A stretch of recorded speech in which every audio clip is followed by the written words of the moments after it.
आपला पारंपरिक सांस्कृतिक खेळ नक्कीच खेळला असेल असं दिग्दर्शकाच्या मनात आलं आणि आम्हाला कलाकारांना आम्हाला ते पटलं. आज मला काही गोष्टी मी वाचल्या आहेत, मी माझ्याप्रमाणेच इतर ज्यांनी कोणी वाचले आहेत त्यांना त्या गोष्टी माहिती आहेत. हे बघ, मुळात आजच्या पिढी किंवा कोणी महाराजांना साक्षात पाहिलेलं नाही. अरे अख्खा राजच छत्रपती संभाजी महाराज एवढं नाव घेतलं तरी अंगात वीज सळाळते हो, आजही डोळ्यात पाणी येतं गळगळ. काही चित्रपट आणि काही कलाकार हे खूप अंडररेटेड असतात असं बोलायला काहीच हरकत नाही का, कारण का चित्रपट येतो, चित्रपट प्रदर्शित होतो, चित्रपट त्यानंतर पुढे सुद्धा जातो, पण काही चित्रपट तेवढं चांगल्या पद्धतीने गाजत वाजत नाहीत, पण त्यांचा जो कोर असतो ना तो तेवढाच महत्त्वाचा असतो.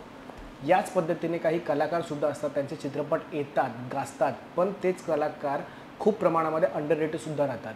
सध्या शेवटी त्या कलाकारांना त्यांची ओळख, एक जागा ही मिळतेच मिळते, पण असे कलाकार सध्या तरी खरंच खूप कमी आहेत. चित्रपटाबद्दल जर आपण बोलत आहोत तर तुर्तास एक नवा चित्रपट आपल्या भेटीला येणार आहे फेब्रुवारीच्या 14 तारखेला. चित्रपट सगळ्यांच्या परिचयाचा आहे, चित्रपटाचा विषय सगळ्यांच्या परिचयाचा आहे. चित्रपटाचं नाव आहे छावा. धर्मवीर रक्षक छत्रपती संभाजी महाराज यांच्यावर आधारित चित्रपट आपल्या भेटीला येणार आहे आणि याच चित्रपटामध्ये एक गोड कलाकार सगळ्यांच्या नजरेमध्ये दिसून आला आहे. एक गोड कलाकार, एक असा कलाकार ज्याला सगळेजण ओळखतात, फक्त मराठी नाही तर हिंदीपासून सगळ्याच माध्यमांमध्ये त्यांनी काम केलं आहे. मग ते नाटक असू दे, मालिका असू दे, वेब सिरीज असू दे किंवा सिनेमा असू दे. माझ्यासोबत आहे संतोष दादा. सगळ्यात आधी मला पर्सनली का आवडतं सांगू का तुझ्यासोबत बोलायला, कारण तुझ्या समोर बोलताना किंवा तुझ्यासोबत बोलताना ना तू कोणत्याच पद्धतीचा ना इफेक्ट घेऊन येत नाहीस. म्हणजे जे आहे अनफिल्टर जे आहे ते आहे. म्हणजे जर चुकतोय तर हा नाही, तू चुकतोयस, एखादी गोष्ट चुकते कलाकाराची असू दे किंवा प्रेक्षकांची असू दे तर ती चुकते अशी आहे. दादा, छावा चित्रपट येतोय 14 तारखेला. मला पर्सनली हे आवडते कारण का ना चित्रपटाच्या ट्रेलरमध्ये छोटीशी तुझी झलक आहे, पण त्या झलकमधून ना दिसून येते तुझा बॉडीचं ट्रान्सफॉर्मेशन सगळ्यात महत्त्वाचं. कारण का ह्याच्या आधी जेव्हा मी संतोष दादाला भेटलो त्याचा तो बॉडीचा ट्रान्सफॉर्मेशन वेगळा होता आणि या झलकमधला बॉडीचा ट्रान्सफॉर्मेशन वेगळा होता. या सगळ्यावर आपण बोलूच, गप्पा मारणारच आहोत. किती ब्लेस्ड वाटतं, किती भारी वाटतं की ज्या एखाद्या भूमिकेसाठी आपण खूप महिन्यापासून किंवा खूप वर्षापासून प्रार्थना बोलण्यापेक्षा एक अशी मन्नत असं ना की असा काहीतरी रोल आपल्याला मिळणं गरजेचं आहे आणि तो महाराजांच्या कृपेने असो किंवा तुझ्या कामाच्या कृपेने असो आपल्या पदरी पडतो. काय सांगशील त्याबद्दल? अर्थात आनंद आहे.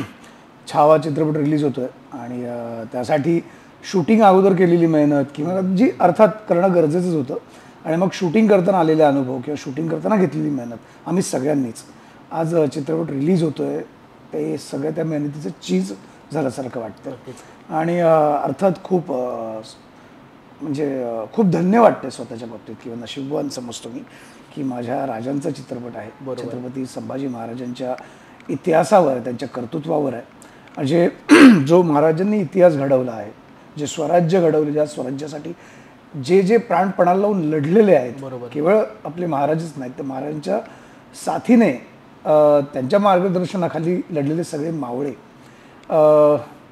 हा त्यांच्यावरचा चित्रपट आहे आणि तो सगळा इतिहास, सगळं कर्तृत्व तुम्हाला या चित्रपटातून दिसणार आहे, नवीन पिढीला पोहोचणार आहे. सो याचा अभिमान वाटतं, कौतुक वाटतं आणि पुन्हा एकदा ब्लेस्ड वाटतं की मी या चित्रपटाचा एक भाग आहे. नक्कीच. बरं, तर जेव्हा चित्रपटाचा ट्रेलर लॉन्च झाला ना, त्या ट्रेलर लॉन्च नंतर ना खूप सारे तुझे इंटरव्ह्यूज आम्ही बघितले, खूप सारे लेखसुद्धा बघितले. कास्टिंग कसं झालं हे तर आम्हाला कळालंच आहे. ज्या पद्धतीने तू बोलास की ऑडिशन दिलेलं वेगळ्या भूमिकेसाठी पण ही भूमिका तुझ्या पदरी आली. या सगळ्यांमध्ये ना मला कौशल्य काय वाटतं माहिती आहे का की लक्ष्मण उतेकर सरांचं मला कौतुक वाटतं कारण का ज्या पद्धतीने त्यांनी ट्रीट केलं की संध्या मैंने तेरा सब देखा, सब मूवी देखा. कशी होती ती पहिली मीटिंग की लक्ष्मण उतेकर सर बसलेत किंवा काय काय सांगशील तसं एकंदरीत? मी ऑडिशन दिलं होतं आणि गणूजी शिर्केसाठी आणि मला ऑफिसमधून फोन आला की सरांना भेटायचं, तुम्ही येऊ शकता का ऑफिसला? तर मी गेलो. ऑब्व्हियसली सरांना भेटायला गेलो तेव्हा मी पहिल्यांदा सरांना भेटलो होतो. सरांबद्दल ऐकून होतोच, बरोबर, लक्ष्मण सरांबद्दल त्यांचे सिनेमे पाहिलेच होते आणि त्यांच्याबरोबर काम करण्याची अनेक जशी कलाकारांची इच्छा आहे तशी माझी होती. सरांनी मला भेटल्यानंतर खूप ॲप्रिशिएट केलं. त्यांनी माझे सिनेमे पाहिले होते, झेंडा मोरया, जे काही मराठीतलं काम जे काही मी केलं आहे ते त्यांनी ॲप्रिशिएट केलं. ते मला म्हणाले की मला तू खूप आवडतोस, खूप छान काम करतोस, मी पाहिलं तुझं ऑडिशनही खूप छान झालं आहे, फक्त मी तुला बोलवलं याकरता की मला ना तू जे ऑडिशन दिलेस ते कॅरेक्टरसाठी मी तुझा विचार नाही करत आहे, मला तू रायाजी म्हणून हवा आहेस, तू करशील का रायाजी? नाही अर्थात ही कादंबरी मी वाचली होती, बरोबर. छावा शिवाजी सावंतांची, आणि 18 प्रकरणं मी वाचली आहेत.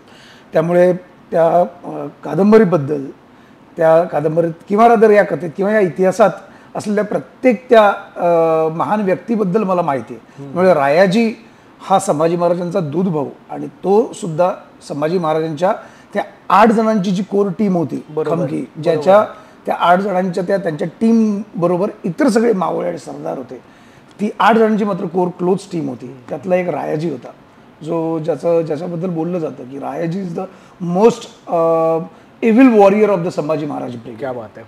आणि तो रोल, ती भूमिका मला करण्याची संधी सरांनी दिली किंवा दैवाने दिली किंवा प्रेक्षकांच्या या सगळ्या प्रेमामुळे, आशीर्वादामुळे मला मिळाली. सो रायाजी, मी माझ्या परीने रायाजी करण्याचा प्रयत्न केला आहे. आणि बाकी सिनेमा आता रिलीज होतोय तेव्हा नक्कीच नक्कीच नक्कीच नक्कीच. जसं तू बोललास ना की छावा मी पुस्तक वाचलं, त्याच्यामधली 8 प्रकरणं, अशीच पुस्तकं ना इतर कलाकार बोलण्यापेक्षा खूप प्रेक्षक सुद्धा वाचतात. कलाकार म्हणून किती कस लावावा लागतो, कारण का मला माहिती आहे की या कादंबरीमध्ये हे कॅरेक्टर कसं आहे, मला माहिती आहे कादंबरीमध्ये रायाची भूमिका ही कशी आहे, ती रायाची भूमिका एक कलाकार साकारणार आहे. ती साकारत असताना जर थोडी तरी कुठे चूक झाली ना तर ना प्रेक्षक आपला बसलेलाच असतो. म्हणजे चांगलं केलं तर कौतुक तो करणारच करणार. आजकाल तर चूक हो किंवा न हो, तुम्ही काही केलं ते प्रेक्षक बोलतातच. किती कलाकारांना किती कस लावावं लागतो की चल मी वाचलं आहे पण ते पूर्णपणे 100% देणं, याबद्दल काय सांगशील? कादंबरी आणि चित्रपट ही दोन्ही माध्यमं खूप वेगळी आहेत. बरोबर. आज कादंबरी वाचताना ती आपण वाचली, ती शब्दात अनुभवली बरोबर वाचताना. बरोबर. आज त्या कादंबरीवर सिनेमा होतोय, त्यातलं रायाजी हे जे महान व्यक्तिमत्व आहे ते वाचताना शब्दात तर मी अनुभवलंच होतं, पण आता ते मला साकारायचं होतं, ते मला साकारायचं होतं. आणि तो चित्रपट अख्खा उभा करायचा होता लक्ष्मण सरांना, कारण त्यांनी सुद्धा कादंबरी वाचली तेव्हा ती शब्दात त्यांनी तो अनुभव होता. पण जेव्हा तो घडवायचा आहे, तसंच त्याच घटना, तेच प्रसंग आता उभे करायचे आहेत, तेव्हा जो काही कस लागतो सगळ्या टीमचा, मग ते आर्ट डिझायनिंग, प्रोडक्शन डिझायनर असो, लेखक असोत किंवा दिग्दर्शक असोत, कलाकार असोत, सगळेच, म्हणजे अगदी आमच्या स्पॉटबॉयपासून तर लाईटमन किंवा तिथे आमच्या तलवारी बनवणारे, भाले बनवणारे, तिकडचे सगळे कारागीर, सगळ्यांचा तो कस लागतो, कारण तसंच्या तसं ते चित्र उभं करायचं. तो मेकअपमनचा एक मोठा भाग असतो की तसंच्या तसं ते छत्रपती संभाजी महाराज विकी कौशल मध्ये दिसावेत, रायाजी संतोष जुवेगर मध्ये दिसावा, हंबीरराव आशुतोष राणांमध्ये दिसावा, येसुबाई आपल्या रश्मिका मंदानामध्ये दिसावी, किंवा औरंगजेब अक्षय खन्ना, म्हणजे सर्वात बेस्ट तर जो झालेला औरंगजेब मी म्हणेन, कारण अक्षय खन्ना म्हणून कोणी ओळखतच नाही. माझा दुसरा प्रश्न हाच होता, पण आता तू विषय काढला करून. विकी कौशलला आपण महाराजांच्या भूमिकेत बघितलं, येसुबाईच्या भूमिकेमध्ये आपण रश्मिकाला बघितलं. मला सगळ्यांमध्ये ना एक कलाकार ना, मी खरं बोलतो, मला ना तो नाहीच ओळखू आला. कारण का ना एवढा औरंगजेब, ह्या आधी सुद्धा महाराजांवर खूप चित्रपट आले, महाराजांवर खूप मालिका बनल्या, त्याच्यामध्ये ज्यांनी औरंगजेबाची भूमिका निभवल्यानंतर तो कलाकार ओळखू येत होता की बाबा या कलाकारांनी औरंगजेबाची भूमिका केली आहे. पण काय असं अक्षय खन्नामध्ये, म्हणजे मला तुला विचारायला आवडेल की कलाकार म्हणून सुद्धा किती असतं की अरे यार कसं होऊ शकतं हे? अर्थात ते सगळं श्रेय दिग्दर्शकांनाच जातं, कारण कसं हवंय हे कॅरेक्टर मी कसं बघतो असं जेव्हा दिग्दर्शक ठरवतो तेव्हा तो आमचे वेशभूषा करणारे आहेत त्यांना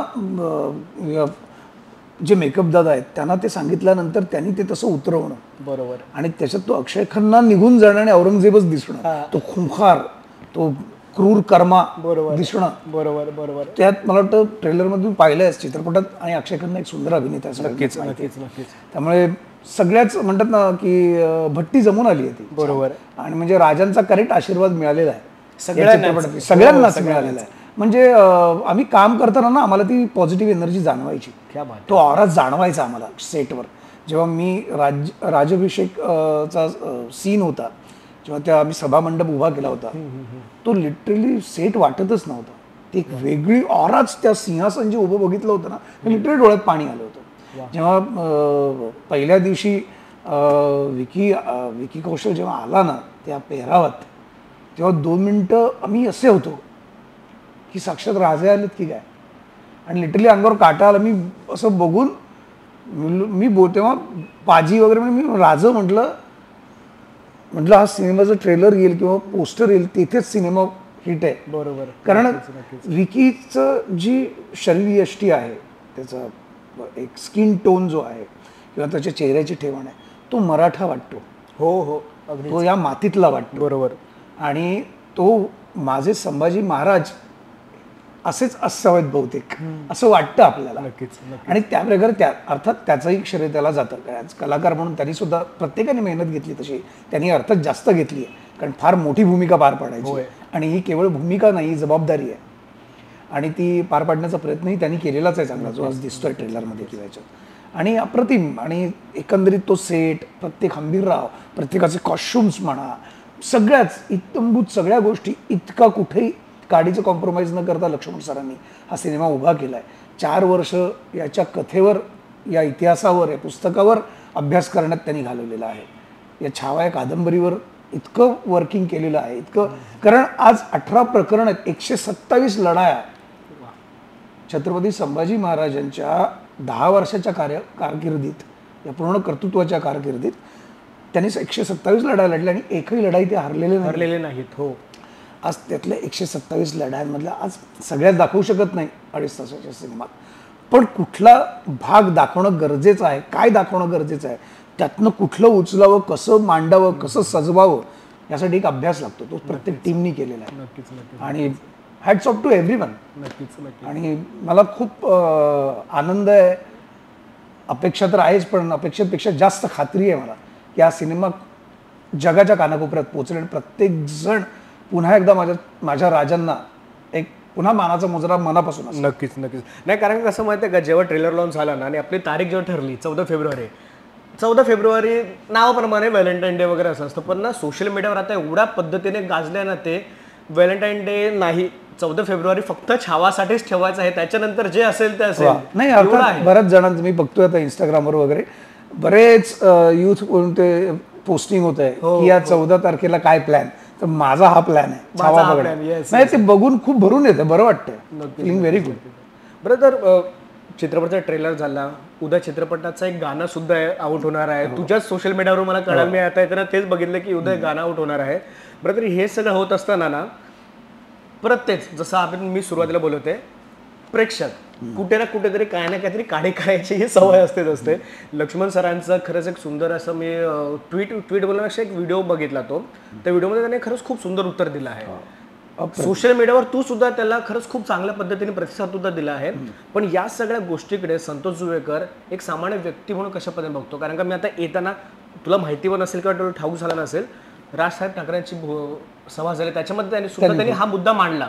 त्याच्यामध्ये सुद्धा तेच बोलले की महाराज हा सगळ्यात आधी महाराज होण्याच्या आधी ते जनतेचा राजाच होते, राजा, गोरगरिबांचा राजा होता. तर त्यांनी जसं जनतेच्या रयतेच्या दुःखात सहभागी होणारा किंवा रयतेच्या कल्याणासाठी लढणारा राजा रयतेच्या सुखात नक्कीच सहभागी होणार ना. बरोबर. आणि जसं सरांनी सांगितलं की एखाद्या मावळ्यांनी हट्ट धरला असेल की राजा एक 4 डाव खेळावं आमच्यासोबत, तेव्हा खेळले असतील. बरोबर. त्यांच्याही मनात आलं असेल ना. आज सर्व गुण संपन्न असा योद्धा होता. बरोबर. आज राजे कुठली कला त्यांना अवगत नव्हती. उत्तम कवी होते, बरं, उत्तम फ्लुएंट इंग्लिशही बोलायचे, ते उच्च शिक्षित होते. बरोबर. त्याच्यानंतर इंजिनियर होते ते त्यावेळेला. त्याच्यानंतर उत्तम कवी तर होतेच, उत्तम वीणावादक होते, आणि योद्धा तर ते होतेच, लढवय्या, हे सगळ्यांनाच माहिती आहे. इतके सर्व गुण संपन्न असल्या, ज्यांनी कादंबरी कथा लिहिल्या आहेत वयाच्या 22व्या-23व्या वर्षी, तर इतका गुणसंपन्न माणूस आपला पारंपरिक सांस्कृतिक खेळ नक्कीच खेळला असेल असं दिग्दर्शकाच्या मनात आलं. आणि आम्हाला कलाकारांना आम्हाला ते पटलं की हो. आणि ते काही कुठलं काही असं उडतं गाणं नाही आहे ना आजच्या, म्हणजे जे काही चित्रपट येतात, मी कुठल्या गाण्याला कमी लेखत नाही, पण हे गाणं हे विजय उत्सवाचं आहे, हा आनंदाचं गाणं आहे. जेव्हा एक लढाई लढून राजे त्यांच्या मावळ्यांसकट त्यांच्या टीम बरोबर पुन्हा एकदा रायगडावर येतात, तेव्हा त्यांचं स्वागत केलं जातं. आणि त्या स्वागतात जो विजय मिळवलाय त्या आनंदात हा लेझिम खेळ खेळला जातोय. बरोबर. असं ते आहे. मला वाटतं हा सिनेमा, आता माहीत नाही, सर म्हणाले त्याप्रमाणे तो सीन काढला असेल तर मला माहीत नाही, पण मला असं वाटतं कधीतरी हे गाणं लोकांना बघायला मिळावं, जेणेकरून त्यांना कळेल की नाही यार, आपण गाणं पूर्ण न बघता उगाच निर्णय घेतला. म्हणजे आज अर्थात माझ्या राजांचा पूर्ण इतिहास त्यांच्या लढायांबद्दल, त्यांच्या कर्तृत्वाबद्दल, त्यांच्या हुशारीबद्दल आपण ऐकलंय. पण हो रे, माझे राजे असे सुद्धा होते. कारण शेवटी ते जरी तो आपण देव मानला तरी ते एक मानव रूपी जन्मालाच आले होते. फक्त एक महापुरुष होते, महामानव होते, बरोबर, महान योद्धा होते, ज्यांचा जन्म या स्वराज्यासाठी होता. बरोबर, ज्यांचं बलिदान सुद्धा स्वराज्यासाठीच होतं. आणि त्यांचं जगणं, त्यांचं मरणं हे सगळं रयतेसाठीच होतं, जनतेसाठीच होतं. मग त्यांचं दुःख, त्यांचा आनंद हा सगळा रयतेशीच निगडीत होता. सगळ्या त्या गोरगरीब त्यांच्या मावळ्यांशी निगडीत होता. नक्कीच नक्कीच नक्कीच. म्हणून तर मी ना आता सुरुवातीला बोललो ना की संतोषासोबत गप्पा मारताना ना जाम भारी वाटतं, कारण का ना तो अनफिल्टर्ड आहे. असं उगाच रंगून ढंगून असं उत्तर द्यायला त्याला आवडत नाही. जे आहे ते आहे करून. आणि मुळात जेव्हा काम केलं, अर्थात मी कादंबरी वाचली, पण त्यानंतर जेव्हा या सिनेमात काम करताना अजून काही गोष्टी मला समजल्या, शिकलो. हे उगाच मी उडते तीर उडवत नाहीये. तर हे सुद्धा मी कुठून तरी मी ऐकवत आलंय, कुठेतरी अभ्यास केलेल्या लोकांकडून ऐकलंय. बरोबर. जसं आपण त्यांनी सुद्धा तो एक अभ्यास केलाय ना स्क्रिप्ट करताना. आज कोणीही सिनेमा करतोय, आज लक्ष्मण उतेकर सर एक मराठी माणूस आहे. आज त्या माणसाला मी म्हणेन प्रत्येकाला आदर आहे, प्रत्येकाला जिव्हाळा आहे. पण मराठी माणसाला असलेला जिव्हाळा हा इतरांपेक्षा नक्कीच कैक पटीने जास्त आहे. बरोबर. कारण ती जाण आहे, ती आपल्याला माहिती आहेत. म्हणजे राजे माहिती आहेत आपल्याला, आज जगाला माहिती आहेत. पण आपल्याला जेवढे माहिती आहेत मराठी माणसाला तेवढं कोणाला नसेल. तर लक्ष्मण उतेकर सरांना जर हा सिनेमा करावा असा वाटतो तर नक्कीच एक शिवभक्त, शिवप्रेम असल्याशिवाय असा विचार करणं आणि असं एक भव्य दिव्य सिनेमा तयार करण्याचा शिवधनुष्य कोणी पेळणार नाही असं मला वाटतं. बरं, तर सिनेमा 14 तारखेला आपल्या भेटीला येणारच आहे. महाराजांबद्दलचे खूप सारे सिनेमे, खूप मालिका वगैरे, त्यातल्या त्यात आपण ॲनिमेशन थ्रू सुद्धा महाराजांना बघितलं. छत्रपती शिवाजी महाराजांवर खूप सारे चित्रपट आले आहेत. पण मला असं वाटतं की ना, छत्रपती संभाजी महाराजांवर खूप कमी असे चित्रपट आणि खूप कमी मालिका आहेत ज्याच्यामधून संभाजी महाराजांचा खरा इतिहास हा प्रेक्षकांपर्यंत पोहोचला गेला नाही. काय वाटतं कलाकार म्हणून सुद्धा आणि प्रेक्षक म्हणून सुद्धा की आत्ताची जी पुढची पिढी आहे ती पिढी, म्हणजे मला असं वाटतं की जेव्हा मी 4थीला होतो ना तेव्हा इतिहासाचं पुस्तक होतं राजा शिवछत्रपती, ज्याच्यामध्ये शिवाजी महाराजांपासून संभाजी महाराजांचा पूर्ण उल्लेख होता. पण आता काही प्रमाणामध्ये ना ते पुस्तक छोटं छोटं छोटं छोटं होत नाही, एकदम बारकं झालेलं आहे. खंत वाटते कलाकार म्हणून की आत्ताची जी नवीन पिढी येणार आहे किंवा जी नवीन पिढी आहे त्यांना कुठेतरी शिवाजी महाराजांबद्दल आणि संभाजी महाराजांबद्दल जो इतिहास आहे तो पूर्णपणे कळत नाही आहे, किंवा ते त्या गोष्टीकडे त्यांचं थोड्याफार प्रमाणात दुर्लक्ष होत आहे. खंत तर अर्थात आहे, नाही असं नाही. पण आज मला काही गोष्टी मी वाचल्या आहेत. मी माझ्याप्रमाणेच इतर ज्यांनी कोणी वाचले आहेत त्यांना त्या गोष्टी माहिती आहेत. हे बघ, मुळात आजच्या पिढी किंवा कोणी महाराजांना साक्षात पाहिलेलं नाही आहे. बरोबर. त्या काळात आज अनेक वर्षानंतर जे इतिहासात जे पुस्तकात लिहिलं गेलं, बरोबर, जे कोणी रचलं, ज्याने कोणी लिहिलं तेच आपण वाचत आलोय. आपल्यावर संस्कार हे पुस्तकी संस्कार आहेत. बरोबर बरोबर. कानातनं कोणीतरी ऐकण्यातनं संस्कार आहेत. आणि ते आपण एक ठरवून टाकलंय. म्हणजे आज आपण साक्षात गणपती बाप्पा कसे आहेत कोणी पाहिले आहेत का, खरोखर कसे होते. बरोबर. पण एक आपल्याकडे ती मूर्ती तयार केली गेली ना की गणपती बाप्पा असेच आहेत. बरोबर. किंवा दत्तगुरु, 3 मुखी दत्तगुरु, हे मी ऐकण्यात, पोथीत, पुस्तकात, पुराणात वाचलंय. बरोबर. त्यामुळे तेच संस्कार माझ्यावर आहेत. त्यामुळे माझ्या घरात असलेला फोटो दत्तगुरूंचा तसाच आहे, 3 मुखीच आहे. बरोबर. पण कदाचित कोणाच्या कल्पनेतनं आलेले दत्त वेगळ्या प्रकारचे असतील. बरोबर. कोणाच्या कल्पनेतनं आलेले स्वामी वेगळ्या प्रकारचे असतील. अर्थात या गोष्टीचा मी भावनांचा आदर करतोच, नाही असं नाही. श्रद्धेचा आदर करावाच. कोणाची श्रद्धा नाही, माझी श्रद्धा करेक्ट आहे, तुझी श्रद्धा चुकीची, असं नाही आहे. श्रद्धेचा आदर करतोच आहे. पण चित्रपट हे जे माध्यम आहे हे दिग्दर्शकाचं, हे त्या लेखकाचं माध्यम आहे. बरोबर. अर्थात हा जो विषय आहे हा खूप सामाजिक आहे, खूप प्रत्येकाच्या भावनांशी निगडीत आहे. त्यामुळे तो जोपूनच मांडला गेला पाहिजे, त्याबद्दल वादच नाही. पण मला खंत एवढंच आहे की जसं तू म्हणतोस की पुस्तक लहान लहान होत गेलं, छोटं होत गेलं, किंवा खऱ्या गोष्टी आता जर कोणी उद्या सांगितलं की हे खरं आहे ते खोटं आहे, त्याचं प्रूफ काय, त्याचं निदान कसं लावणार. मग कोणीतरी आणखी कुणीतरी ग्रंथात, शेवटी ते कोणीतरी लिहिलेलंच आहे, साक्षात कोणी पाहिलं नाहीये. बरोबर. मग जे खरं आहे असू दे, पण जर काही गोष्टी वगळल्या गेल्या तर पुढच्या येणाऱ्या पिढीला जर त्या कळल्या नाहीत किंवा त्यांना उशिरा कळल्या तर त्यांना जी खंत वाटेल ना ती फार मोठी असेल. क्या बात. नक्कीच नक्कीच नक्कीच. म्हणजे त्यांना जेव्हा समजायला पाहिजे तेव्हा न समजता आणि आज मला खूप बरं वाटतं की आज म्हणजे असं नाही की छत्रपती संभाजी महाराजांवर चित्रपट किंवा मालिका आल्या नाहीत, आल्यात की आल्यात. पण मी खरं सांगतो, मी यात मराठी हिंदी याचा अजिबात भेदभाव करत नाही.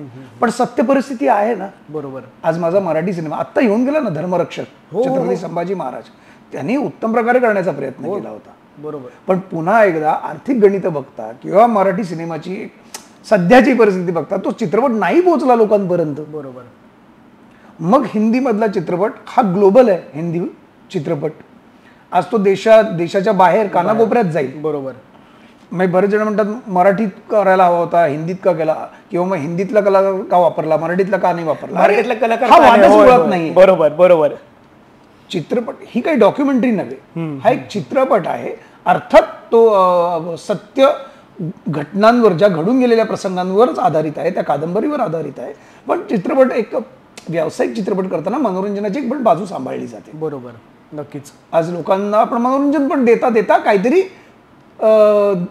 इन्फॉर्मेशन देतोय आपल्या राजांबद्दल, जी उद्याच्या पिढीला, आजच्या तरुण पिढीला काही लोकांना माहीत नाहीये, त्यांच्यापर्यंत आपले राजे पोहोचतील. त्यांचं कर्तृत्व, त्यांचं बलिदान, त्यांचं धैर्य, त्यांचं शौर्य, त्यांच्यासोबत असणारी माणसं की जे राजे होते, राजांचं ते बळ होते आणि त्यांचं बळ राजे होते. बरोबर. हे तुम्हाला पोचणार आहे त्या सिनेमातनं. ह्याचा जास्त आनंद आहे. तो कुठल्या भाषेतनं झाला, तो कुठल्याही भाषेत होऊ दे, तो हिंदीत होऊ दे, तो मराठीत होऊ दे, तो तामिळमध्ये होऊ दे, तो दुसऱ्या कुठल्या कन्नड भाषेत होऊ दे, किंवा रशियनमध्ये होऊ दे, इंग्लिशमध्ये होऊ दे, माझ्या राजांवर चित्रपट बनतोय, ते महत्वाचं आहे. ते महत्वाचं आहे. बरोबर. मग तो त्या चित्रपटात विकी कौशल काम करतोय की संतोष जुवेकर छत्रपती संभाजी महाराज करतोय, मग ऋतिक रोशन करतोय की मग इथे येऊन काश्मीर महाजनी करतोय, ते महत्वाचं नाहीये. त्या सिनेमात तो भूमिका करणाऱ्या कलाकारापेक्षा तो कलाकार ती भूमिका किती जबाबदारीने पार पडतो आणि त्या भूमिकेसाठी तो किती करेक्ट आहे. बरोबर. हे जास्त महत्वाचं आहे. नक्कीच. नक्कीच. नक्कीच. नाही, खरंच खूप भारी वाटतं. चित्रपट आपल्या भेटीला येणारच आहे. चित्रपट खरंच खूप उत्तम बनलाच आहे. याचं उत्तर बोलण्यापेक्षा म्हणजे याची गॅरंटी मी देतो का, कारण का मीडियामध्ये चालणं फिरणं असतं, मीडियामध्ये बोलणं वगैरे असतं, तर प्रत्येकाच्या तोंडावर एकच आहे की भाई 14 तारखेला तेच आहे, 14 तारखेला छावाच आहे. मग तो फक्त मराठी मीडियाच नाही तर हिंदी मीडियमवाल्यांसुद्धा तेच आहे की छावा देखने को जाना ही जाना है. कारण का खूप असे आहेत, 100% जाणार. खूप असं मीडियामध्ये, हिंदी मीडियामध्ये जे नॉन महाराष्ट्रीयन आहेत, काही मोमेडियन सुद्धा आहेत, पण त्यांच्या तोंडावर सुद्धा तेच आहे. भले ते विकी कौशलला बघायला जात असतील, नो डाऊट, पण त्यांच्या तोंडावर छावा आहे ना, ते खरंच खूप मला अभिमानास्पद वाटतं की भाई काही असू दे, महाराजांबद्दलचा सिनेमा येतो आणि तो तेवढा सगळ्यात पद्धतीने चांगल्यानं आवडतो. करून वगैरे आहेत, नॉन महाराष्ट्रीयन आहेत, म्हणजे हिंदी भाषिक आहेत, मराठी भाषिक, सगळ्याच लोकांना आज छावाचे वेध लागलेत. एक सगळ्यांनाच एक्साइटमेंट आहे, सगळेच उत्सुक आहेत हा सिनेमा बघण्यासाठी आणि आम्ही उत्सुक होत लोकांची गर्दी थिएटरमध्ये बघण्यासाठी. बरं, तर हे झालं सिनेमाबद्दल. मला तुझ्याबद्दल 2-3 प्रश्न आहेत, ते मला तुला खरंच विचारायला आवडेल. वेळ आहे म्हणून, पण फटाफट संपूया आपण. आरामात. काय नाही.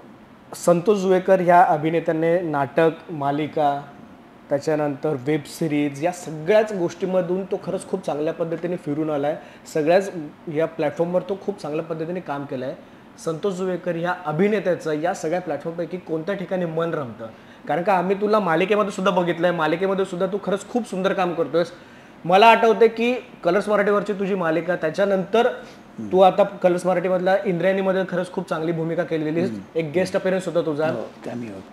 संतोष जुवेकर हा पुन्हा एकदा आम्हाला मालिकेमध्ये दिसून येईल का, की या सगळ्या कुठे दिसेल? का नाही, मला माध्यम माझ्यासाठी कुठल्याच माध्यम असं नाही की मला चित्रपट करायचा आहे, किंवा अर्थात चित्रपट करायला कोणाला आवडत नाही, बरोबर, पण मी कुठेही कंपॅरिझन करत नाहीये. सगळीच माध्यमं एक कलाकार म्हणून मला तेवढीच जवळची आहे आणि मला जिथे माझी कला सादर करायला मिळते, जिथे माझ्या कलेची कदर होतीये, माझ्या कामाची कदर होतीये, त्या प्रत्येक प्लॅटफॉर्मवर मला काम करायला नक्कीच आवडेल. का नाही आवडणार?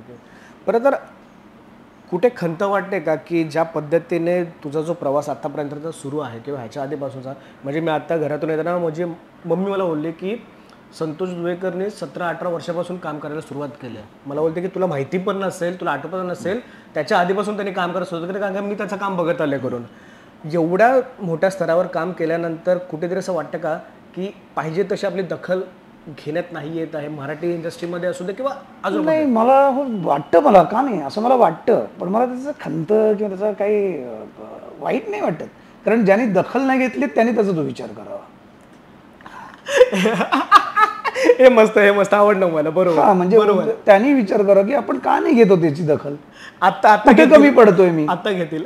हा, म्हणजे घेतील नाही घेतील मला माहित नाही, मी माझं काम करत राहतोय. बरोबर. पण त्यांनी विचार करावा. अगदी मी हा कुठलाही गोष्ट त्याचा चुकीचा माझात वगैरे मी बोलत नाहीये. तर मला खूप प्रामाणिकपणे मी असंही म्हणा, विनंती करतो मी त्यांना, आय रिक्वेस्ट देम की जर तुम्ही माझी दखल घेत नाही आहात तर मग या व्यक्तीची, या कलाकाराची आपण दखल का बरं घेत नाही आहोत. हा कुठे कमी पडतोय, की बाबा याचा काय प्रॉब्लेम आहे, हा वाईट काम करतोय का, किंवा याच्याबद्दल हा काही वेळेवर का सेटवर येत नाही का, किंवा इतर काही तुम्हाला वाईट गोष्टी बाहेरून कानावर आल्या त्याच्यावर तुम्ही विश्वास ठेवून विचार करताय का.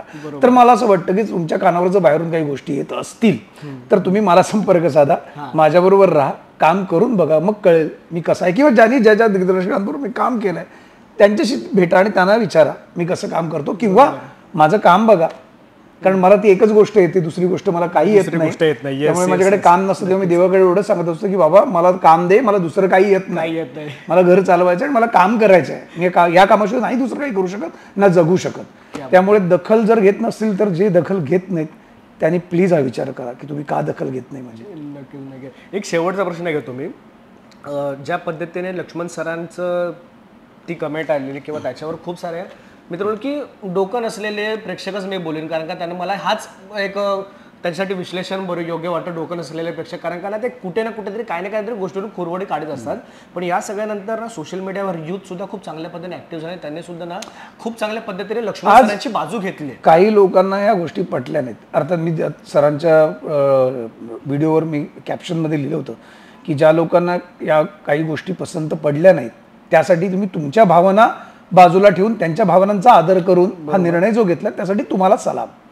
कारण आमच्यासाठी हा चित्रपट प्रदर्शित होणं, लोकांसमोर येणं, आमच्या राजांचा इतिहास, त्यांचं कर्तृत्व, त्यांचं धैर्य लोकांपर्यंत पोहोचावं हा हेतू आहे.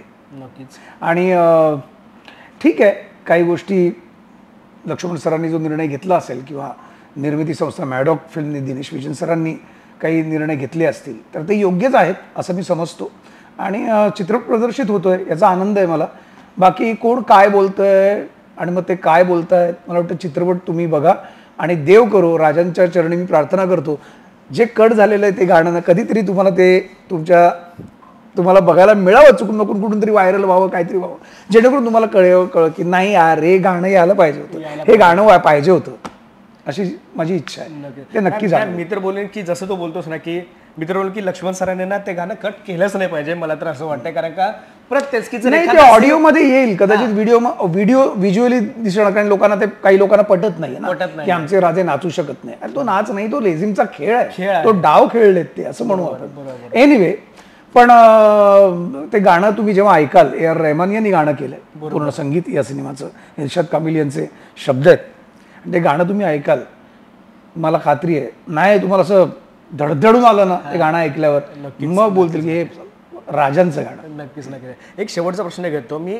तेच बोलू की येण्याच्या आधी ना मी थोडं रिसर्च पण केला. वन ऑफ माय फ्रेंड, तिला सुद्धा सांगितलं, तिने सुद्धा खरंच खूप सुंदर असा लेख लिहिलेला आहे तिच्या सोशल मीडिया साईटवर. तर मी तिला तिचं मत विचारलं की तू लिहिलायस खरं, पण हे तुझंच खरं मत आहे की काय कसं. तर तिने मला एक खूप सुंदर वाक्य सांगितलं की नितीन, महाराज हे राजे होण्याच्या आधी एक सामान्य व्यक्ती होते आणि महाराजांच्या डोक्यावर जेव्हा जिरेटोप यायचा ना त्याच्यानंतर ते महाराज बनायचे. पण जेव्हा ते जिरेटोप जेव्हा ते जिरेटोप उतरवायचे तेव्हा ते सामान्य व्यक्ती असायचे. सो शिवजले की संतोष सरांना हा प्रश्न म्हणजे आता या सगळ्या गोष्टीकडे ते कशाबद्दल आता सुद्धा गाणं येत आहे त्याच्यावर एखाद दोन मी कमेंट वाचल्या, अरे माझ्या राजांच्या चित्रपटात असं गाणी असूच शकत नाही, राजांच्या चित्रपटातली गाणी कशी तडकते. अर्थात अरे अख्खं राजच छत्रपती संभाजी महाराज एवढं नाव घेतलं तरी अंगात वीज सळाळते हो, आजही डोळ्यात पाणी येतं गळगळून.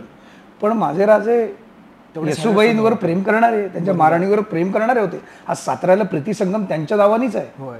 येसूबाई आणि छत्रपती संभाजी महाराजांच्या जिथे भेट व्हायची, जिथे त्या दोघं एकांतात भेटायचे त्या जागेला प्रीतिसंगम नाव दिलंय. क्या बात आहे. वा. त्या राजांच्या आयुष्यात आई होती, वडील होते, छत्रपती शिवाजी महाराज होते, त्यांची आजी जिजाऊ माता होती, बरोबर, त्यांचे मित्र होते, आम्हीच होतो, रायाजी, अंताजी, धनाजी हे मित्र परिवार होता. त्यांचे मामा होते हंबीरराव. हो. जेव्हा ते तरुण वयात आल्यानंतर त्यांच्या आयुष्यात येसूबाई आल्या. त्यांचं आणि येसूबाई सुद्धा एक महान राणी होत्या. बरोबर बरोबर. आज एवढ्या मोठ्या युद्धाच्या अर्धांगिनी होऊन राहणं म्हणजे त्या स्त्रीला काय विचार असेल मनात की आज जर उद्या वेळ पडली तर माझं धनी रयतेच आहेत, माझं नाही आहेत. जरी कपाळाचं कुंकू माझ्या धनाचं नावाचं असलं तरी धनी माझ्या रयत्याचा आहे. बरोबर, रयतेच आहे, गोरगरिबांसाठी आहे. म्हणजे तळ हातावर आपलं सौभाग्य घेऊन जगणारी स्त्री.